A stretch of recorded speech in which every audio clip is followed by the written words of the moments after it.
Buenas tardes, bienvenidos al programa de Cinéfilos del TECSEM. Aquí hablamos de cine y filosofía. Yo soy Sharon Guerrero y les presento esta edición del programa, en la cual tenemos la presencia de Gaby Márquez, Eder Aloix, Luis Hernández e Isabel Bodevilla. Muchas gracias. Salud. Salud. Hola, hola. Ok, muy bien, explicaremos la dinámica del día de hoy. Será, bueno, platicar sobre la película, y después vamos a relacionarla con un texto que ya establecimos y finalmente cada quien aportará sus perspectivas y abriremos una discusión, ¿está bien? Excelente. Ok, bueno, la película de la cual vamos a hablar hoy es Las estaciones de la vida, del director coreano Kim Ki-duk, la cual trata de un maestro budista que vive apartado de la sociedad, quien está formando a la vez un joven a partir de diferentes lecciones que le da a lo largo de su vida.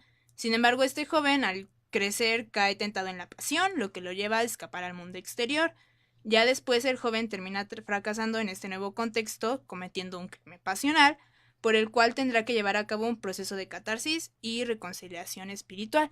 Entonces, bueno, vamos a hablar de la película. Ustedes, ¿qué fue lo que más les impactó, les gustó, qué opinan? Hablemos sobre la película. Bueno, en lo personal se me hace muy interesante que represente como el ciclo de la vida, ya que se divide como en 4 etapas y va desde la niñez hasta la vejez.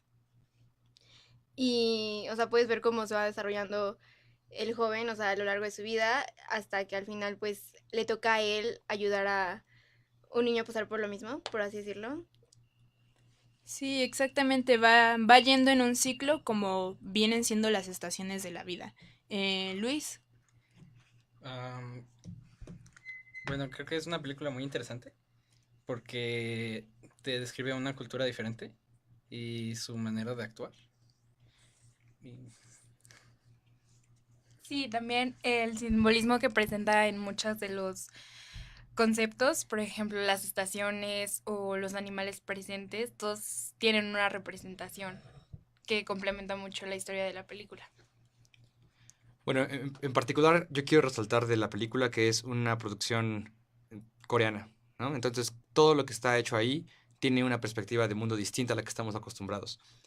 Una cosa que a mí me parece hermosa de la película es justo la estación del invierno, cuando tiene que darse cuenta de que él ahora es el maestro, ¿no? Y que ya no puede estar jugando a lo mismo que él hacía antes y su vida es distinta.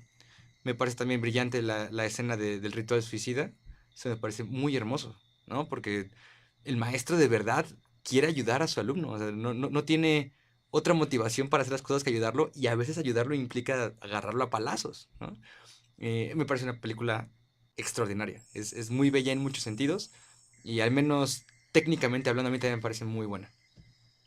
Muy bien, comparando las estaciones, ¿cuáles son los simbolismos que ustedes van viendo a lo largo de la vida del personaje principal, del aprendiz?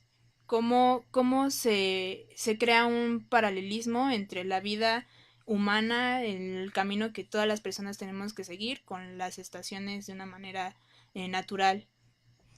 Pues a mi parecer la película mostraba el ciclo de la vida como si fuera un año completo con sus etapas correspondientes siendo las estaciones, por ejemplo la primavera en la que podemos apreciar la niñez, seguida por el verano cuando es la juventud, donde conoce a la chica y luego regresa en invierno ya siendo un adulto para posteriormente continuar con la vejez en el invierno. Bueno, creo que el simbolismo más importante de toda la película es el hecho de que están aislados, están en medio de un lago. Y para acceder y para salir de ahí tienen que usar un medio de transporte único, que es la balsa. Entonces, yo creo que esa forma de jugar con la idea oriental, me parece muy oriental también el hecho de que sea una balsa que está sobre el agua y que va flotando, ¿no? De hecho, hay una escena en la que cuando el maestro no quiere que su discípulo se vaya porque lo van a meter a la cárcel, y como que la balsa no avanza, y el discípulo se da cuenta de que es su maestro el que no lo deja ir, ¿no? Entonces voltea a verlo con esta cara de sorpresa, ¿no? Pero si tú eres el sabio y tú eres el que sabe, ¿por qué no me dejas ir? ¿No? Eso me parece también así de los simbolismos más bonitos.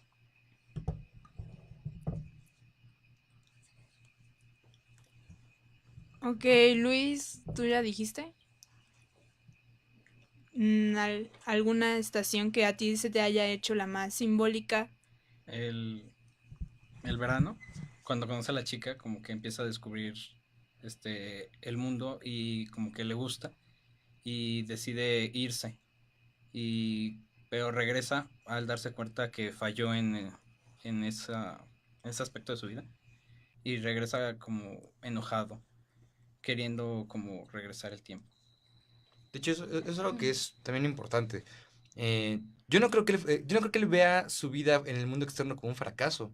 Yo todo lo contrario, su maestro se lo dice, tú sabías a qué ibas. O sea, yo te había enseñado a ti que lo que tú posees, otras personas lo van a querer poseer, que lo que tú haces, otras personas lo van a querer hacer. Y al final has llegado a un mundo en el que has cometido el máximo crimen. Y te van a meter a la cárcel por eso, porque fuiste exitoso en ese mundo. Si tú hubieras sido exitoso en este mundo, nunca hubieras tenido necesidad de salir y ver las cosas en otra perspectiva, ¿no? Entonces yo no sé si él lo ve como un fracaso o más bien como un arrepentimiento de haber querido experimentar otra cosa. No sé. A mí me parece muy peculiar eso, ese momento. O tal vez no un fracaso como tal, pero se siente avergonzado sobre sus acciones. O sea, como que no... O sea, si regresa sintiendo, o sea, con la cabeza agacha, como arrepintiéndose de haber seguido desde un primer momento. O sea, como no sentirse bien en el ambiente en el que estaba. O sea, avergonzado contra, digo, Maestro. con el maestro. O sea, está como avergonzado con el maestro porque como que siente, o sea, yo siento que siente como que le falló a él. O sea, el hecho de irse y querer buscar como algo más, ya que lo que estaba ahí no le estaba llenando.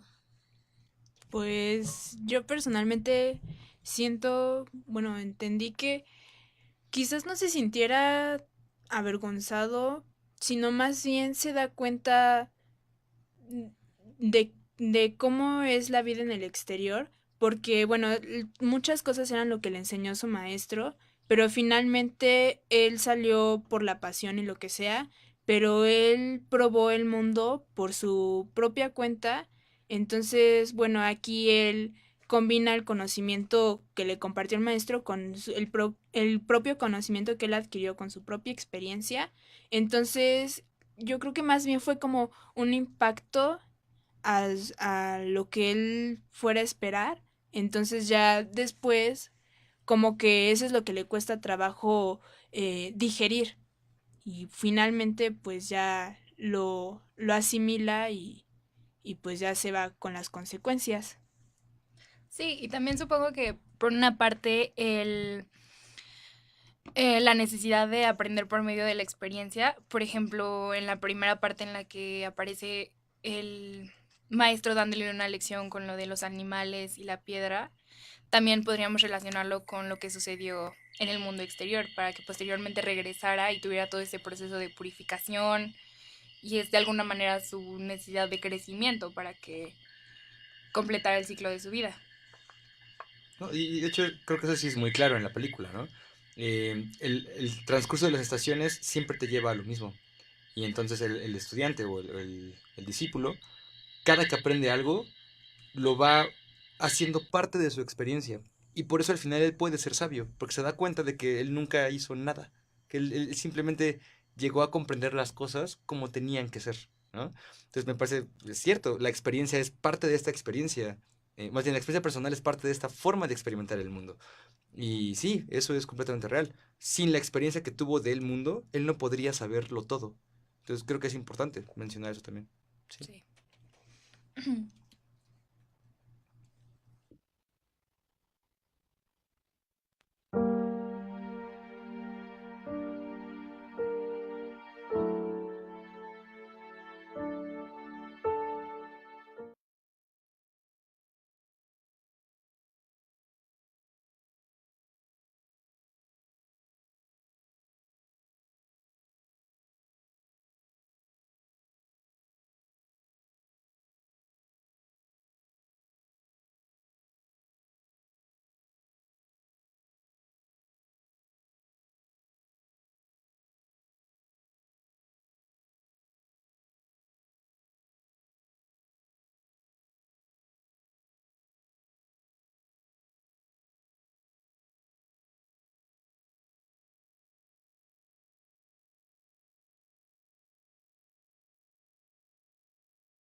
Escucháis Dead Fish y Main Theme de G-Bark, parte del score de la película, de la cual estamos hablando, Las Cuatro Estaciones. Y ahora lo que vamos a tratar es el texto que tenemos asignado, que es la Conferencia sobre Ética de Ludwig Wittgenstein. Bueno, Wittgenstein fue un filósofo, matemático, lingüista y lógico. Fue de una familia judía, adinerada y muy culta. Su principal interés era la ciencia y la lógica más que la filosofía. Y bueno, también fue un alumno de Bertrand Russell, entonces tiene una influencia muy fuerte por esa parte de lógica, matemática.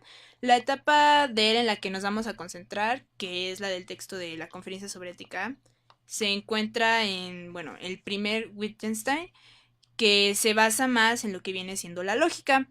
Recordemos también que su pensamiento él mismo lo revisó años después en sus investigaciones filosóficas. Muy bien, entonces vamos a hablar del texto. ¿Ustedes qué fue lo que comprenden o quieren agregar sobre el texto? Yo soy fan de Wittgenstein. Cuando estaba en la carrera estudiando, no tenía idea que existía una persona así, ¿no? Y eventualmente llegamos a la materia de filosofía del lenguaje, nos hablaron de Wittgenstein, y yo sabía que había algo ahí. O sea, yo no tenía ni idea de que iba a llegar a las conferencias de ética, pero leyendo el Tractatus, leyendo sus postulados sobre el mundo, sí me di cuenta de que este hombre sabía algo.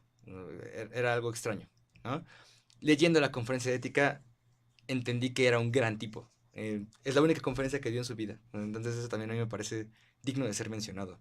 En vida solo había publicado el Tractatus, entonces para él su obra, el Tractatus, es el tratado lógico, perdón, el tratado ético. Cuando uno comprende las ideas del Tractatus, ya comprende lo que él quería decir de ética, ¿no? Y por eso la importancia que le da al decir y al mostrar, a mí me parece de las aportaciones más ricas que tiene el siglo XX. Sí, hands down, ¿no?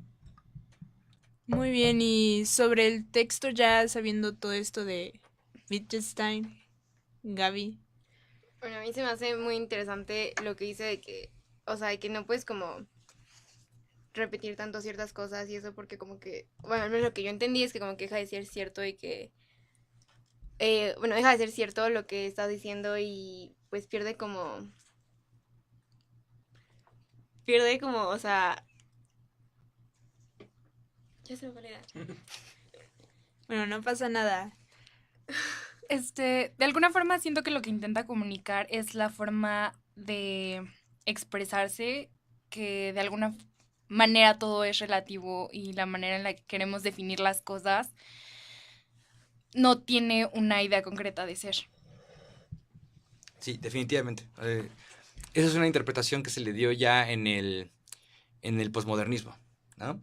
Tenemos un lenguaje que tiene ciertas reglas y dentro de este lenguaje tú puedes decirlo todo, ¿no? Y puedes expresar las cosas de una manera clara, lógica, concisa. Y yo creo que ahí es donde ya la interpretación de Wittgenstein se terminó, ¿no? Ya está. Por eso creo que es necesario que Wittgenstein se pare enfrente de un grupo de personas a decirles, nadie entendió mi libro. Es decir, la gente que ve mi libro y ve un libro de lógica y lenguaje no entendió nada, porque eso ya estaba desde antes, ¿no? Yo solamente vine a explicarles cómo es que estas cosas lógicas tienen un límite y no podemos hablarlo todo lógicamente. Y a mí eso me parece también digno de mencionarse, que Wittgenstein no se hubiera parado frente a un público si no fuera porque quería que su libro fuera interpretado de la manera que él pretendía, ¿no? No sé, o sea, no sé qué piensan ustedes, pero a mí eso me parece así digno de rescate.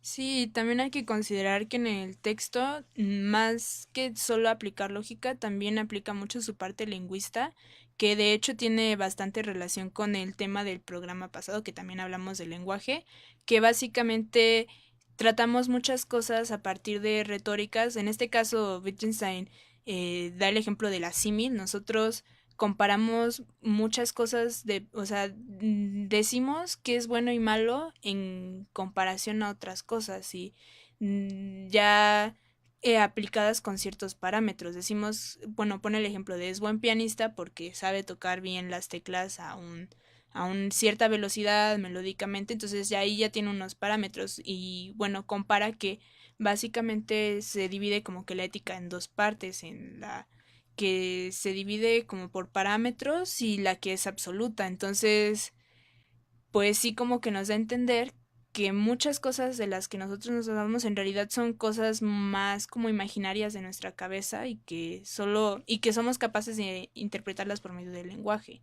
Y la ética absoluta quizás sea la que no podemos interpretar por medio del lenguaje. ¿Tú qué opinas, Luis?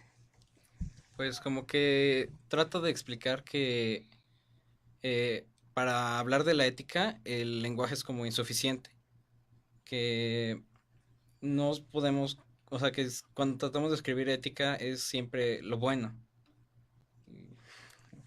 Sí, bueno, eso yo creo que es la premisa sobre la que se funda la conferencia, ¿no? Yo no puedo pretender decirle a alguien lo que es ser bueno porque estaría pretendiendo que tiene un sentido absoluto y eso, al decirlo, yo sé que tiene un límite de que es el lenguaje. Lo puedo mostrar de alguna manera a través de muchas cosas. Él va a darnos varios ejemplos de cómo se muestran, ¿no? Mi favorito es el del jugador de tenis. Si alguien está jugando mal tenis y le dices, eres un mal jugador de tenis, y él te dice, pues yo no quiero mejorar, pues tendrías que decir, ah, no, pues chido, no mejores. Pero si alguien está mintiendo y tú le preguntas, ¿por qué mientes? Que no quieres ser mejor. Y él te contesta, yo no quiero ser mejor. Eso ni siquiera tiene una forma lógica. No podrías pretender que puedes resumir todo el ser ético en asunciones lingüísticas. Creo que es un gran tema, ¿no? El lenguaje tiene un límite y la ética está más allá del lenguaje. Eso es clarísimo. Muy bien. ¿Y ustedes creen que esta retórica y comparaciones símiles que se expresan a través del lenguaje las aplica el maestro al enseñarle sobre ética y moral al aprendiz budista? ¿Y por qué? Bueno, o sea, yo sí considero que, o sea, que las aplica también, o sea, por las acciones que hace y por todo lo que le dice. Hay una frase que no recuerdo muy bien, pero, o sea, le trata de enseñar, bueno, le trata de enseñar más por acciones que con palabras, qué es lo que relativamente estaría bien y qué estaría mal.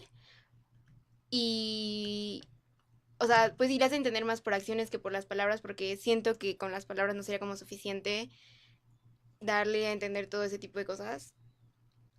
Pero sí, de alguna manera aquí, en este caso, las acciones también puede que funcionen como un lenguaje. Por ejemplo, pues le dice, cuando amarra animales con piedras y el maestro se enoja. Bueno, no, bueno, quién sabe si se enoje, pero sí ubica que el aprendiz no debe de hacer eso y pues cuando le quiere enseñar la lección, también se lo enseña por medio de una retórica, que es a él atarle una piedra. Entonces es básicamente pues así es como se siente el animal y entonces también por medio de la símil le hace entender al aprendiz.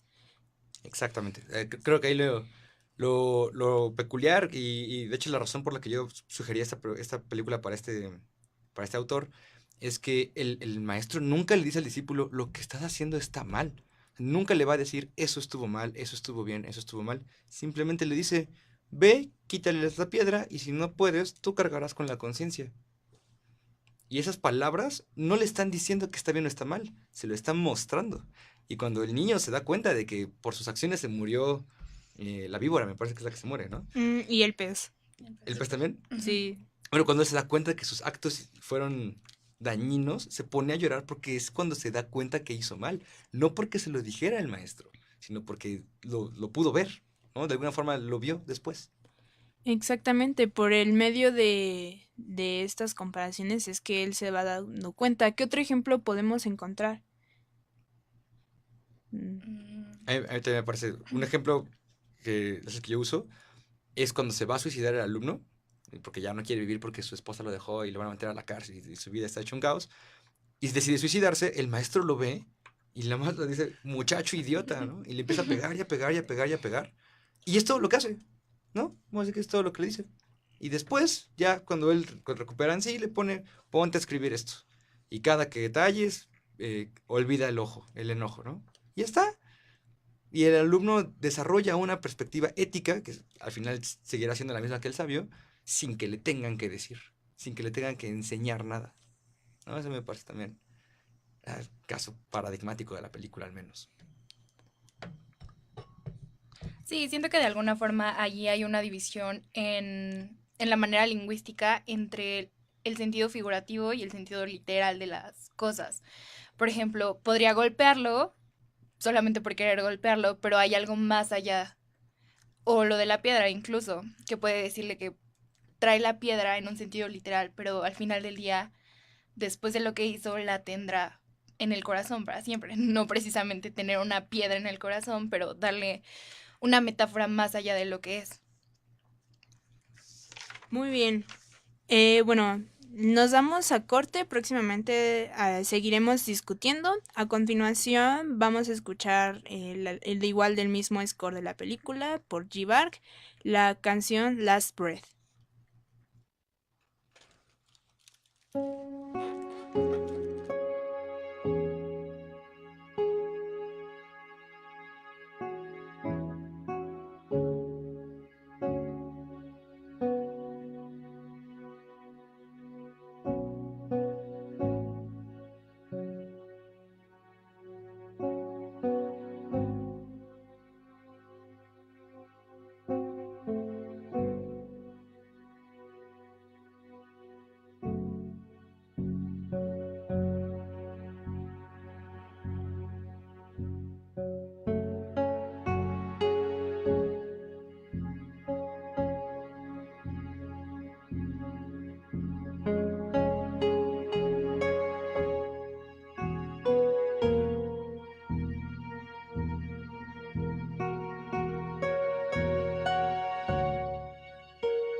Estoy admirado por la grandeza de este paisaje.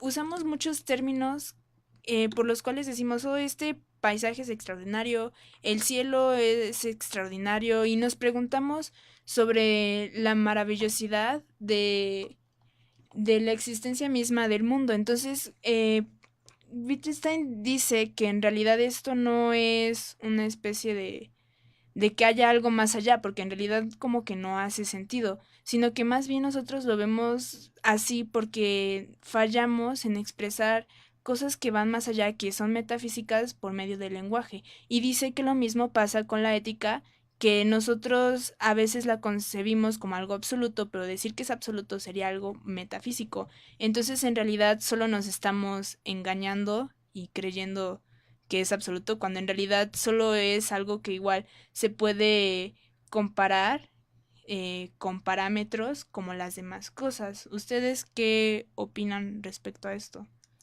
Eso me parece muy brillante lo que acabas de decir. En efecto, todo pareciera que está resumido o limitado por nuestro lenguaje. Y entonces las cosas metafísicas que exceden nuestra capacidad del lenguaje parecieran que son así, cosas volando, sin conexión. Por eso me parece que la película de ser budista también tiene una buena conexión. Para un budista el mundo es una ilusión, ¿no? Vivimos en el samsara y lo que tú experimentas no es la realidad, solo es tu forma humana de comprender el mundo. Y por eso el mundo es dolor, porque lo que tú ves rara vez es lo que quieres ver o lo que pretendes ver, ¿no? Entonces sí, definitivamente veo ahí un paralelismo muy claro. Hablábamos en el corte del simbolismo budista. Sí, de su conexión con la naturaleza y de la perspectiva y la conceptualización que ellos tienen con base a sus ideas, ¿no? Que desde todas sus enseñanzas tienen una conexión con la naturaleza y con lo que ellos conocen, que no precisamente puede ser lo mismo que otras culturas.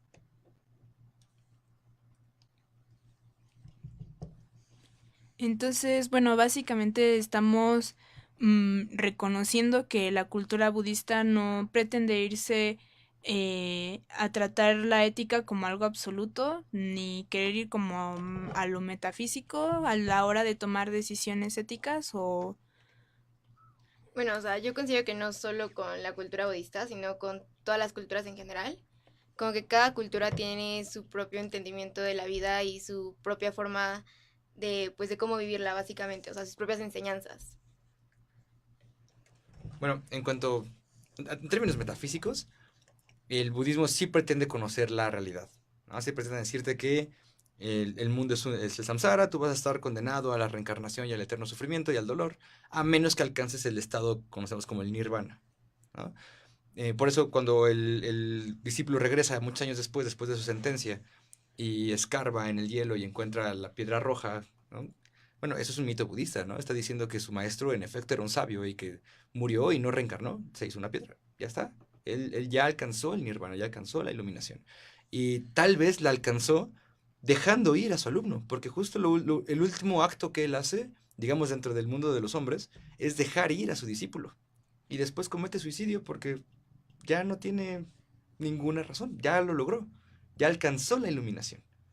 Entonces sí lo están viendo desde un punto de vista absolutista. Es que yo creo que para un budista y para un oriental en general no hay una diferencia, porque es una diferencia occidental. Lo que nosotros decimos son conceptos que inventamos en Occidente, metafísica, ética, estética, pero para un oriental son la misma cosa.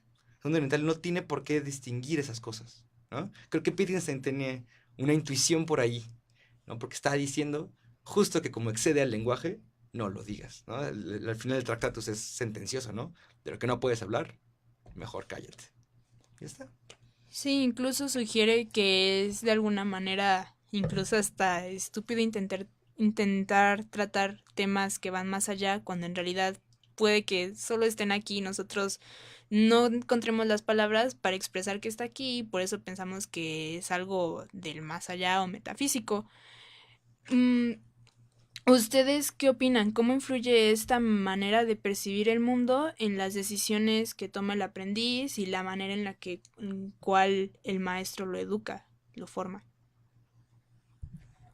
Yo creo que como seres humanos nos limitamos nosotros mismos con ciertas cosas como el tiempo y el lenguaje, que, o sea, nosotros tratamos de darle definición a las cosas que queremos entender, pero a veces son cosas que van más allá de nuestro entendimiento.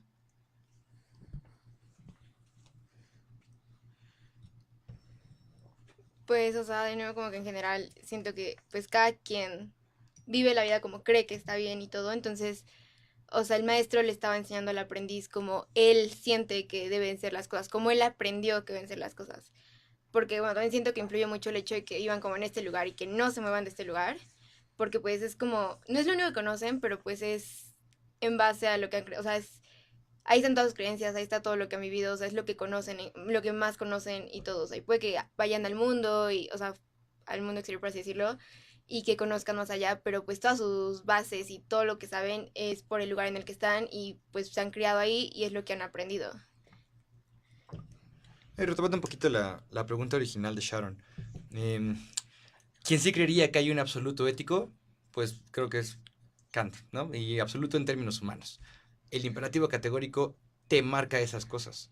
Solo resulta ser que la forma de actuar de casi toda la humanidad va muy, muy de acuerdo al imperativo categórico, ¿no? Yo creo que Wittgenstein está justo en el polo opuesto, así no hay nada determinado categóricamente. Tú lo puedes determinar. Y ahí, de entrada, eso ya nos tiene que dar un cierto matiz, ¿no?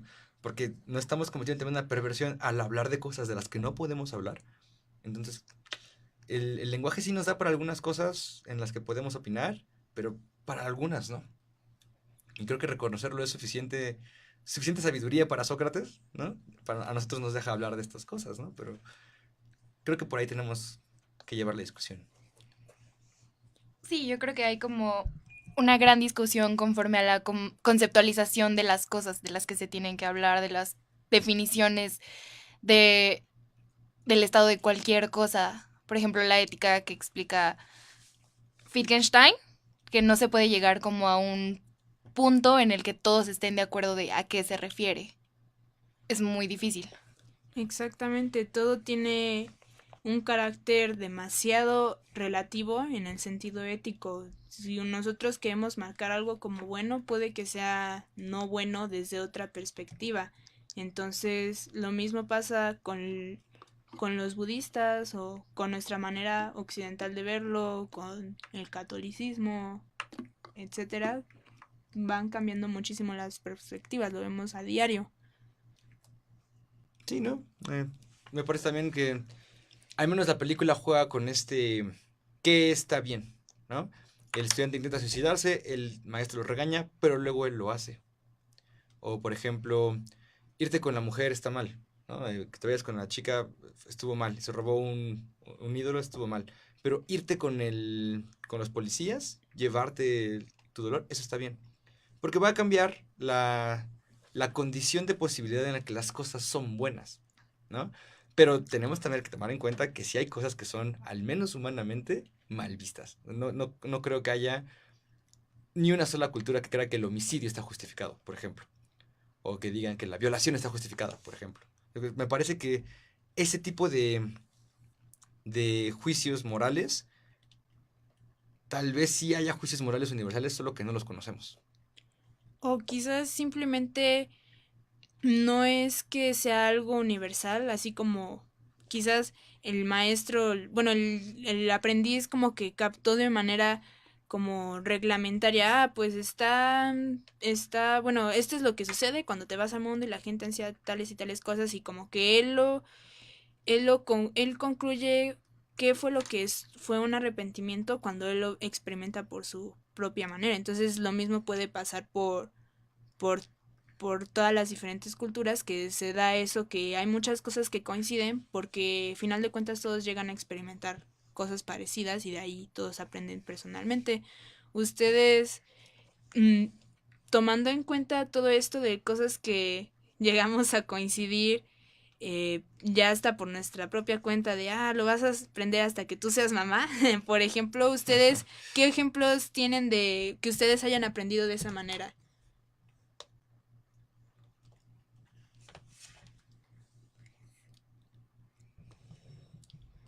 Pues bueno, ahorita se me ocurrió, ahorita que lo mencionabas, algo que me pasaba a mí de más niño, porque sigo siendo un niño en el corazón, es que mi madre ordenaba las cosas en mi cuarto, ¿no? Entonces, cuando mi madre entraba a mi cuarto, mi madre veía lo que ella llamaba desorden, cambiaba las cosas del lugar y decía, ordené tu cuarto, ¿no? Y yo, en cuanto a decir ordené tu cuarto, para mí era ya no voy a encontrar nada. Porque donde ella veía desorden, yo veía orden. Porque no es algo que esté asentado, como decías, no es algo que esté asentado de por medio. Es algo que en la relación con el mundo yo puedo determinar. Y entonces a mi cuarto con con mis chanclas en un lado y mis juguetes en otro y tal lado, yo veo orden, yo sé dónde están las cosas. Yo no sé si aprendí eso ahí, yo no sé si aprendí a distinguir el orden que otros ven del que yo tengo ahí, pero definitivamente es algo que a mí me suena a que ahora que lo sé, puedo identificar perfectamente bien cuando alguien me dice orden desordenado, ¿no? Sí, perfecto. Bueno, ahora nos damos con la pista Martial Arts Training de G-Bark del score de las estaciones de la vida.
el aprendiz a través de sus propias experiencias y las símiles que le da a entender el profesor, él va sacando sus propias conclusiones éticas de lo bueno. Y bueno, ya ustedes sabiendo lo de este Wittgenstein y su propia experiencia, ¿ustedes en qué cosas llegan a coincidir con los mismos aprendizajes del personaje principal de la película? Pues yo creo principalmente algo en lo que me podría identificar es el aprendizaje por medio de la experiencia, que tiene una relación con la